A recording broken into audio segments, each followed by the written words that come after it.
Hello students, welcome back. तो previously हमने discuss कर लिया था, कुछ बेसिक से कंसेप्ट्स के बारे में डिस्कस किया था हमने फोटोसिंथेसिस से रिलेटेड एंड प्लांट फिजियोलॉजी से रिलेटेड। जैसे जैसे न्यू टर्म्स आएंगे जो मुझे लगेगा आप लोगों को शायद थोड़े डिफिकल्ट जा सकते हैं, उन टर्म्स को वैसे वैसे हम समझेंगे। अभी हम बात करते हैं कंटिन्यू, जो हमने प्रीवियस सेशन में जो टॉपिक स्टार्ट किया था फोटोसिंथेसिस का, उसे ही अभी हम कंटिन्यू करने वाले हैं। तो कुछ रिक्वायरमेंट्स होती है फोटोसिंथेसिस को परफॉर्म करने के लिए। फोटोसिंथेसिस होनी चाहिए, इसके लिए कुछ नेसेसरी रिक्वायरमेंट्स होती है, कुछ ज़रूरतें होती है। तो क्या क्या है? 4 मेजर चीज़ें या फिर 4 मेन चीज़ें जो हमें चाहिए फोटोसिंथेसिस परफॉर्म करवाने के लिए। That is water, carbon dioxide, light and chlorophyll. ठीक है। ह्यूमंस के पास वाटर भी है, कार्बन डाइऑक्साइड भी है, लाइट भी है, लेकिन जो नहीं है वो है क्लोरोफिल। और यही एक रीज़न है कि हम जो है प्लांट से डिफरेंट है, या फिर we cannot perform autotrophic mode of nutrition, क्योंकि हमारे पास क्लोरोफिल नहीं है। अगर क्लोरोफिल होता तो शायद हम फोटोसिंथेसिस परफॉर्म कर सकते। ठीक है, तो कंटिन्यू करते हैं। वाटर कहाँ से मिलता है? वाटर सॉइल से एब्जॉर्ब हो जाता है, रेनफॉल के थ्रू सराउंडिंग में पानी मिल जाएगा। कार्बन डाइऑक्साइड कहाँ से मिलता है? वही सराउंडिंग से, इन्वायरमेंट में कार्बन डाइऑक्साइड प्रेजेंट है, वहाँ से प्लांट क्या करते हैं? कार्बन डाइऑक्साइड को यूटिलाइज करते हैं। अभी हम डिस्कस करने वाले हैं मेजरली, आज के सेशन में हम लोग डिस्कस करेंगे इस लाइट के बारे में। तो लाइट में हम मेजरली जो डिस्कस करेंगे वो है हमारी सनलाइट के बारे में। तो सोर्स ऑफ लाइट क्या होगा हमारा? That is sunlight. Source of light यहाँ पे क्या है? सनलाइट है। सनलाइट, जो भी रेडिएशंस, सनलाइट से जो भी रेडिएशंस निकल रही है, अगर हम उसको एक सीक्वेंस में अरेंज कर दे, एक सीक्वेंशियली अगर साथ में रख दे उसको, तो हमें एक स्पेक्ट्रम मिलेगा जिसे हम कहते हैं इलेक्ट्रोमैग्नेटिक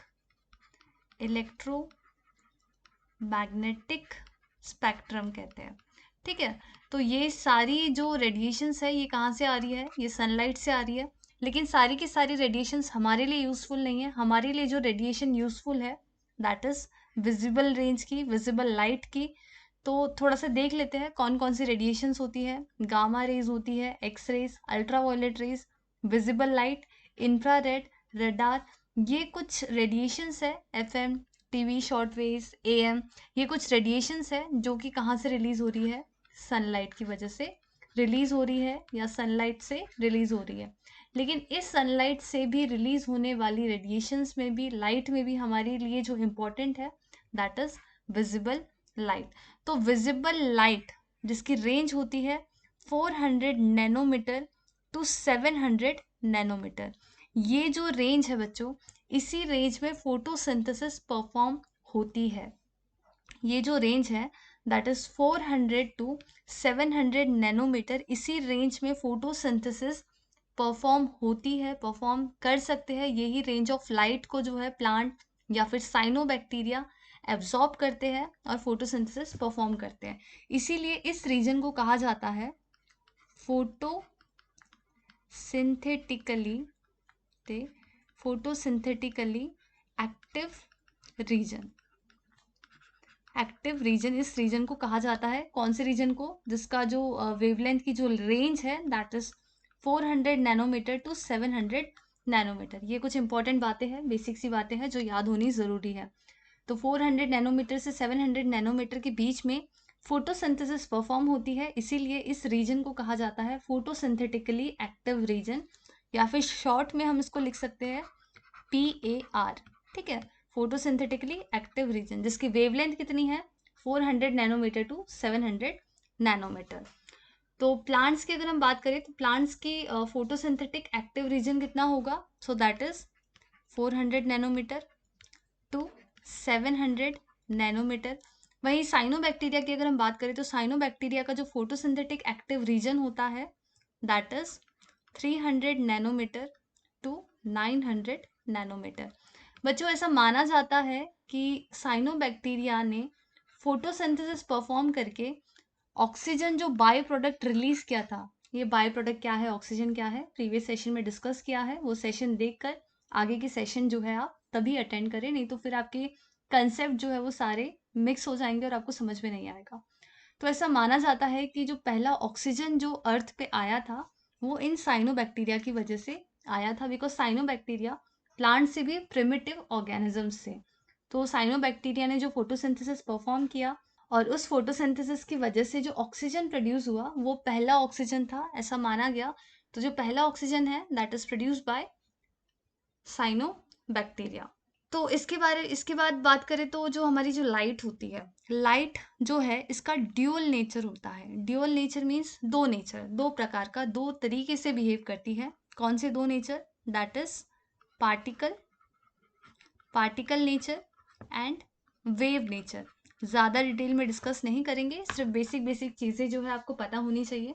तो लाइट का दो नेचर होता है, ड्यूअल नेचर होता है, दैट इज पार्टिकल की तरह भी बिहेव करती है एंड वेव की तरह भी बिहेव करती है। तो अगर हम बात करें लाइट की, तो यहाँ पे लाइट की जो एनर्जी है, लाइट की जो एनर्जी होती है और जो लाइट की वेवलेंथ होती है, एनर्जी एंड वेवलेंथ में इन्वर्स रिलेशन होता है। इन्वर्स रिलेशन यानी कि अगर हमने एनर्जी इंक्रीज की, अगर हमने एनर्जी यहाँ पे इंक्रीज की तो वेवलेंथ डिक्रीज होगी, अगर एनर्जी डिक्रीज की तो वेवलेंथ इंक्रीज होगी। तो ऐसे रिलेशन को, एक के बढ़ने से अगर दूसरा घटता है तो ऐसे रिलेशन को बोला जाता है इन्वर्स रिलेशन। ठीक है, तो यहाँ पे बात कर लेते हैं अभी एनर्जी की और वेवलेंथ की। तो ये जो है ये वेव्स है, दिस इज वन वेव। तो अपर पोर्शन जो है इसको बोला जाता है क्रेस्ट। अपर पोर्शन, काम की जो चीजें हैं बच्चों, काम की जो बातें हैं वही यहाँ पे डिस्कस करेंगे। अपर जो यहाँ पे वेव दिख रही है आपको, इसको बोला जाता है क्रेस्ट। दो क्रेस्ट के बीच में, दिस इज ऑल्सो क्रेस्ट, दो क्रेस्ट के बीच में अगर डिस्टेंस कम है, दो क्रेस्ट के बीच में अगर डिस्टेंस कम है यानी कि लैम्डा कम है, ठीक है, डिस्टेंस कम है यानी कि लैम्डा कम है, और लैम्डा कम है यानी कि एनर्जी ज़्यादा है। इस केस से समझते हैं, यहाँ पे डिस्टेंस क्या है, यहाँ पे डिस्टेंस ज़्यादा है, डिस्टेंस ज़्यादा है तो एनर्जी क्या होगी, एनर्जी यहाँ पे कम होगी। तो इन्वर्स रिलेशनशिप होता है यहाँ पे एनर्जी और लैम्डा के बीच में, या फिर क्रेस्ट के बीच में भी बोल सकते हो। क्रेस्ट अगर ज़्यादा है तो एनर्जी भी ज़्यादा होगी, क्रेस्ट अगर कम है तो एनर्जी भी कम होगी। जैसे कि यहाँ पे आप देख लो, यहाँ पे कितने सारे क्रेस्ट है, वहीं पे इस केस में अगर हम बात करें तो यहाँ पे कम क्रेस्ट है as compare to this case. तो क्रेस्ट क्या है, लैम्डा कम है तो एनर्जी ज़्यादा होगी और क्रेस्ट भी ज़्यादा होंगे। इस केस की बात कर रहे हैं, लैम्डा ज़्यादा है यानी कि वेवलेंथ अगर ज़्यादा है, दो क्रेस्ट के बीच की जो लेंथ है उसे कहा जाता है बच्चों वेवलेंथ। तो अगर दो क्रेस्ट के बीच में जो लेंथ है, जो स्पेस है वो ज़्यादा है तो एनर्जी क्या होगी, एनर्जी कम होगी एंड क्रेस्ट भी क्या होंगे, कम होंगे। तो ये रिलेशन है जो समझना आपको ज़रूरी है। तो आई होप यहाँ तक जो भी हमने पढ़ा है वो क्लियर हुआ होगा। तो अभी क्वेश्चन अराइज होता है कि भाई हमने समझ लिया कि जो भी लाइट है ये कहाँ से मिल रही है, सन से मिल रही है, और सन में भी जो है 400 nm विजिबल लाइट से 700 नैनोमीटर, तो ये वाली जो रेंज है विजिबल लाइट की उसमें ही फोटोसिंथेसिस परफॉर्म होगी। लेकिन कौन सी लाइट जो है जिसकी वजह से मैक्सिमम फोटोसिंथेसिस होगी, ये क्वेश्चन अभी अराइज हुआ। तो इस क्वेश्चन का आंसर फाइंड आउट करने के लिए यहाँ पे एक साइंटिस्ट आए जिनका नाम था T.W. एंगलमैन। T.W. एंगलमैन, इनका जो कंट्रीब्यूशन था, इन्होंने फर्स्ट टाइम डिस्क्राइब किया था एक्शन स्पेक्ट्रम को। फर्स्ट टाइम इन्होंने डिस्क्राइब किया एक्शन स्पेक्ट्रम को। अब ये एक्शन स्पेक्ट्रम क्या होता है बच्चों? तो एक्शन स्पेक्ट्रम आपको मैं सिर्फ थोड़ा सा ओवरव्यू बता देती हूँ क्या होता है। किसी भी लाइट की वेवलेंथ को इंक्रीज या डिक्रीज करने पर बायोलॉजिकल सिस्टम पे उसका क्या इफेक्ट है, उसका इफेक्टिवनेस चेक करने के लिए जो हम ग्राफ प्लॉट करते हैं उसी ग्राफ को कहा जाता है, उसी ग्राफ को कहते हैं एक्शन स्पेक्ट्रम। तो जब हम समझेंगे तो और अच्छे से क्लियर होगा। तो यहाँ पे T.W. एंगलमैन ने क्या किया बच्चों, T.W. एंगलमैन ने सिंपली इस फंडे को समझने के लिए कि कौन सी लाइट की वजह से सबसे ज़्यादा फोटोसिंथेसिस होगी, ये समझने के लिए उन्होंने क्या लिया, उन्होंने सबसे पहले ली स्लाइड के साथ उन्होंने लिया स्पाइरोगायरा। स्पाइरोगायरा क्या है, हमारा एल्गी है, ठीक है, स्पाइरोगायरा लिया। इसके अलावा इन्होंने लिया एरोबिक बैक्टीरिया लिया। इसके अलावा उन्होंने क्या लिया, यहाँ पे एक प्रिज्म लिया एंड वाइट लाइट का सोर्स लिया, ठीक है, लाइट का सोर्स लिया। तो सपोज कि ये क्या है, ये हमारे पास एक स्लाइड है, स्लाइड पे हमने क्या किया, स्पाइरोगैरा, हमने नहीं, हमारे जो साइंटिस्ट थे टी एंगलमैन, इन्होंने क्या किया, स्लाइड पे स्पाइरोगैरा अरेंज किया हमने। स्पाइरोगैरा यहाँ पे क्या किया, अरेंज किया। यहाँ पे क्या रखा है हमने, स्पाइरोगैरा रखा है। ठीक है, स्पाइरोगैरा के बाद हमने क्या किया, यूनिफॉर्मली डिस्ट्रीब्यूट कर दिया किसको, एरोबिक बैक्टीरिया को। यूनिफॉर्मली एरोबिक बैक्टीरिया को यहाँ पे, यूनिफॉर्मली एरोबिक बैक्टीरिया को यहाँ पे क्या कर दिया गया, डिस्ट्रीब्यूट कर दिया गया। ठीक है, सेटअप समझो बच्चों, बाकी चीज़ें आपको अच्छे से क्लियर हो जाएगी। एरोबिक बैक्टीरिया को ही यूज़ क्यों किया, ये चीज़ें भी आपके दिमाग में क्वेश्चन उठा होगा, तो समझाती हूँ, वो भी बताएंगे। बट यहाँ पे देख लो, सबसे पहले हमने क्या ली, सबसे पहले इसको लेबल कर देते ताकि थोड़ा कन्फ्यूजन ना क्रिएट हो। सो दिस इज स्लाइड, ये क्या है, ये है,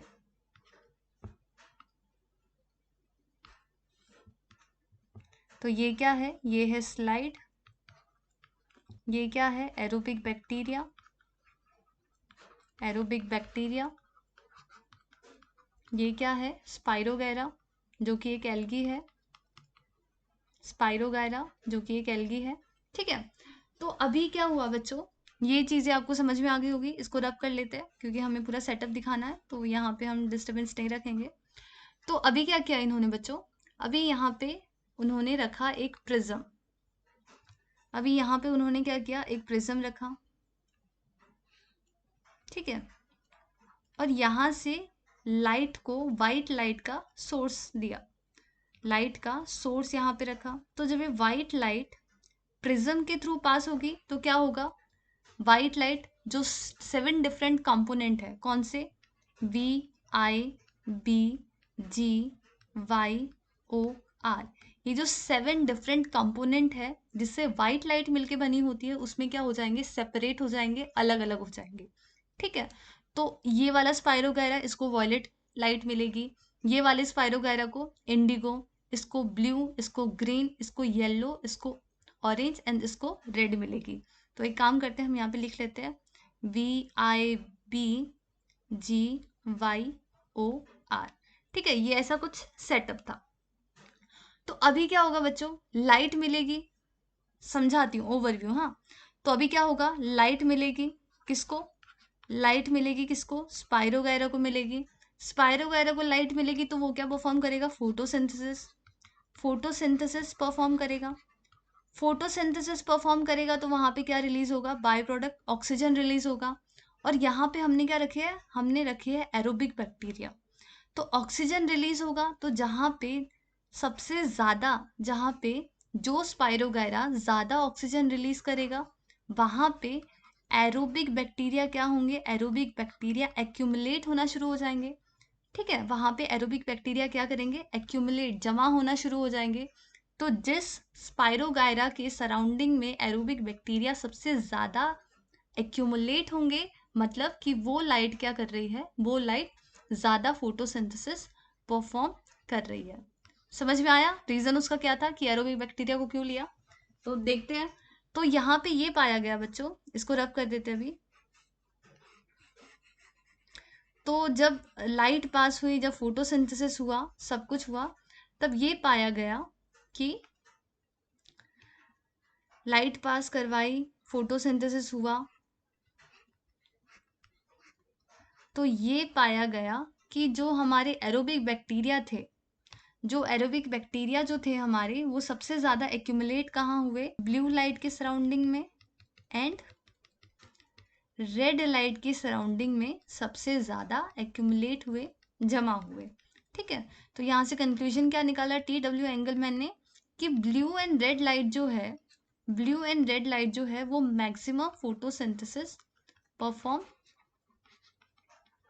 करवाते हैं। ठीक है, मैक्सिमम फोटोसिंथेसिस, लेकिन अभी इन दोनों में से भी तो कोई एक लाइट होगी जिसकी वजह से ज्यादा फोटोसिंथेसिस होती है, ब्लू ज्यादा है, रेड ज्यादा है, इसके बारे में भी आगे डिस्कस करने वाले हैं।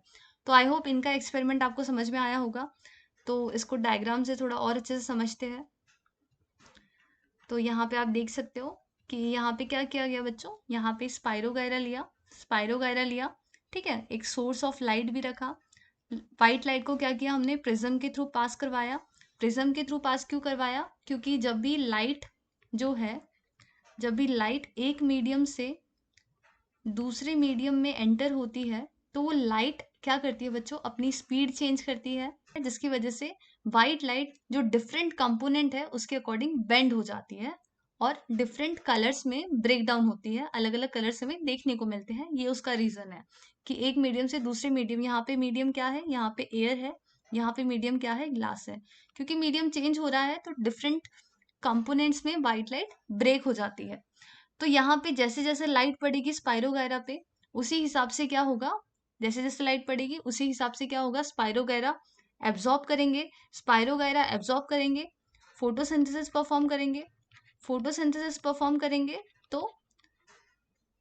तो वहां पे क्या होगा, oxygen as a by product release होगा।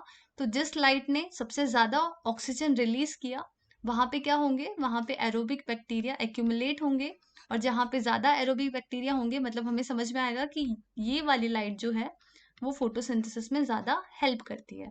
तो ये एक्सपेरिमेंट आई होप समझ में आया होगा। तो यहाँ पे कंक्लूजन क्या निकला इस एक्सपेरिमेंट का, कि ब्लू एंड रेड लाइट जो है वो फोटोसिंथेसिस में मैक्सिमम फोटोसिंथेसिस शो करती है। तो आई होप आज के सेशन में हमने जो पढ़ा है वो क्लियर हुआ होगा। तो आज के सेशन में हमने लाइट का जो पार्ट था वो कवर किया। नेक्स्ट सेशन में हम लोग डिस्कस करने वाले हैं इस क्लोरोफिल के बारे में, जिसको समझने के लिए हमें पहले प्लांट सेल के बारे में पढ़ना जरूरी है। तो नेक्स्ट सेशन में हम लोग क्लोरोफिल के बारे में डिस्कस करेंगे। आई होप आज का सेशन भी बाकी सेशन की तरह हेल्पफुल रहा होगा। पसंद आए स्टूडेंट्स तो लाइक शेयर और सब्सक्राइब जरूर करें। Thank you for watching.